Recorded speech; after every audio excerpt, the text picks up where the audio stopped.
If that experience is valid, it brings out the truth,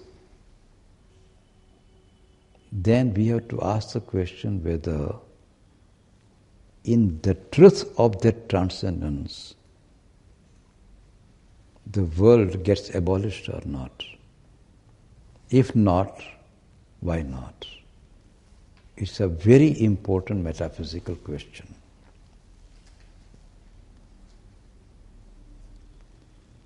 And Sri Aurobindo says, because some yogis have claimed that when you enter into that consciousness, the world is abolished.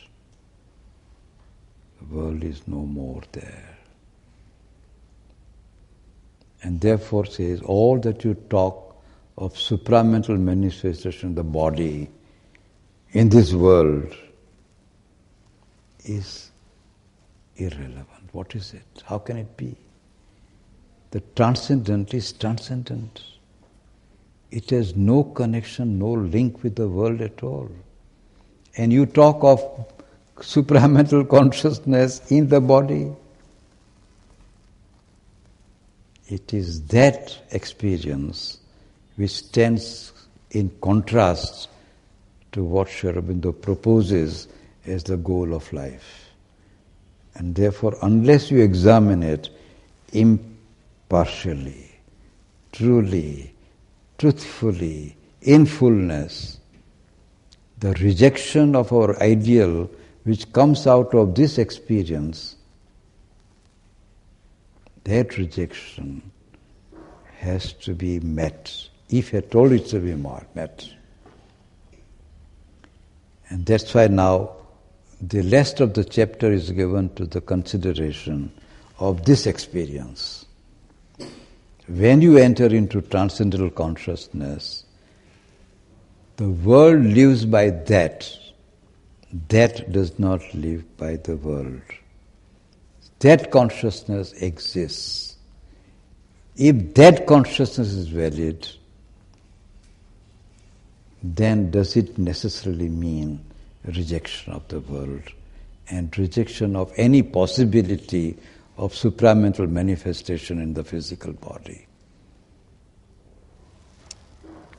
Now Sri Aurobindo authenticates this experience, this transcendental experience, because merely somebody saying I experienced it is not enough. There should be authentication. There should be a proof of this experience. And Sri Aurobindo says, this experience is also described in the Upanishads. This very experience.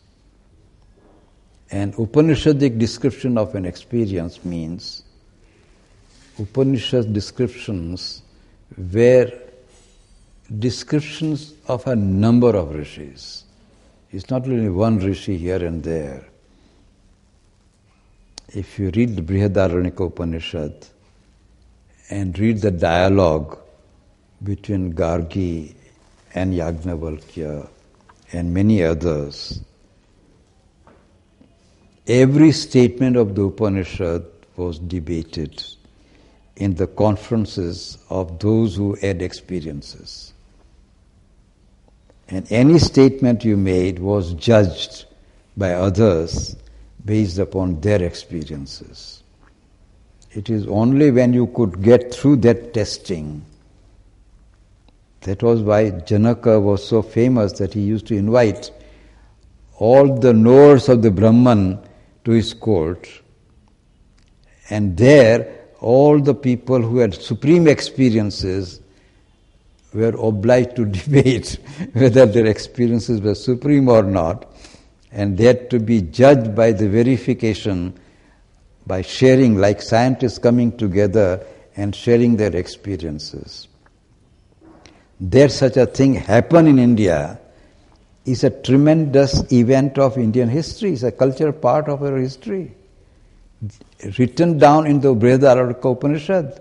And not one debate, there are several debates given in the Brihadaranyaka Upanishad.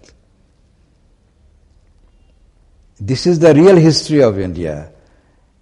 Whether in historian records it or not, but Upanishad itself is a record of these debates. They have been described.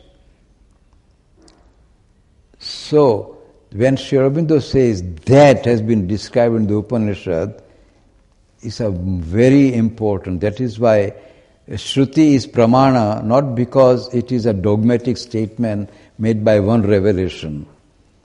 In India, for a Shruti to be a Shruti was only verified 100 times, then it became a Shruti, and verifiable again now and tomorrow and day after tomorrow. That is Shruti. And therefore Sri Aurobindo now brings it, the description of the Upanishad, of that transcendent. And Sri Aurobindo says, for at the gates of the transcendent stands that mere and perfect spirit described in the Upanishads, luminous, pure, sustaining the world, but inactive in it, without sinews of energy, without flaw of duality, without scar of division, unique, identical, free from all appearance of relation and of multiplicity, the pure self of the Advaitins, the inactive Brahman, the transcendent silence. This is the description you will find in the Upanishad, and also the description of the Advaitic philosophers. That very description.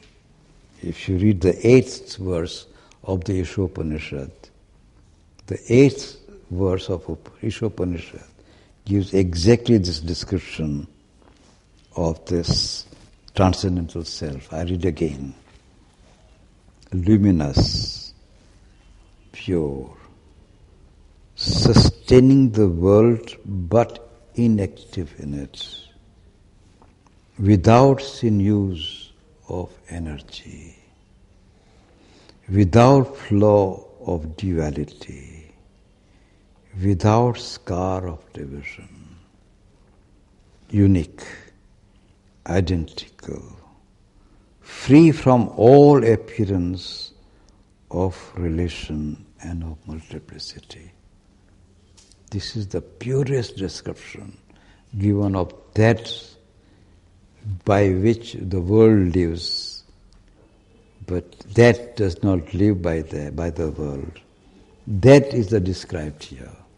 And Sri Aurobindo repeats it in absolute authentic terms. And now Sri Aurobindo says, and the mind, when it passes into those gates suddenly, without intermediate transitions, receives a sense of the unreality of the world and the sole reality of the silence, which is one of the most powerful and convincing experiences of which the human mind is capable. Here, in the perception of this pure self, or of the non-being behind it, we have the starting point for a second negation. Parallel at the other pole to the materialistic, but more complete, more final, more perilous in its effects on the individuals or collectivities that hear its potent call to the wilderness, the refusal of the ascetic. Because it pronounces the world is unreal. And nothing in the world is possible Nothing can be injected into this world. This world in itself is an illusion. No reality can penetrate into it. Or to talk supermind, putting into the body, is beside the point, impossible. This is the rejection of the ideal that we have put forward. So tomorrow we shall do the final in this respect of this experience and how Sri Aurobindo speaks of it.